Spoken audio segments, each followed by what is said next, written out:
मी चित्रा आणि आज मी तुम्हाला दाखवते झटपट पटापट असा होणारा मेकअप. तर थंडी आहे म्हटल्यावरती मॉइश्चरायझर इज कंपल्सरी. मॉइश्चरायझरसाठी मी यूज करते निव्याचं हे छोटंसं मस्त असं क्यूट असं मॉइश्चरायझर. तर ॲज अ प्रायमरसाठी मी यूज करत आहे स्विस ब्युटीचं इल्युमिनेटर प्लस प्रायमर.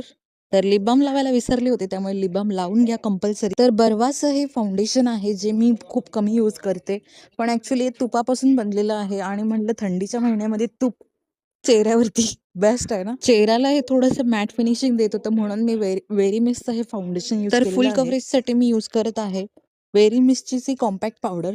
तर यात्रेनिमित्त मी आले आहे गावी, त्यामुळे गावाला मी जर ब्लश ऑन लावून फिरलं ना, तर ब्लशला मला म्हणतील काय हे गाला लाला लावून फिरली आहे टोमॅटो. त्यामुळे ब्लश हायलायटर वगैरे सगळं मी स्किप केलेलं आहे. एक्स्ट्राची जी पावडर होती ती रिमूव्ह करून घेतली ब्रशच्या साह्याने. तर मस्तपैकी आता मी लावते काजळ, लायनर आणि लिपस्टिक मी ऑलरेडी थोडीशी लावली होती लिप्सला. तर ॲज अ मेकअप आर्टिस्ट म्हणून मी एक छोटीशी तुम्हाला टिप देईन. तुम्ही जेवढं स्किन केअर कराल ना, तेवढं तुमची स्किन छान दिसेल आणि तुमच्या स्किनला फाउंडेशन देखील छान असं अप्लाय होईल. तुमचं फाउंडेशन यासाठी पॅच दिसतो की तुम्ही स्किन केअर छान करत नाहीत, त्यामुळे ते लक्षात ठेवा. तर चला मंडळी, हा मेकअप तुम्हाला कसा वाटला ते कमेंट करून नक्की सांगा.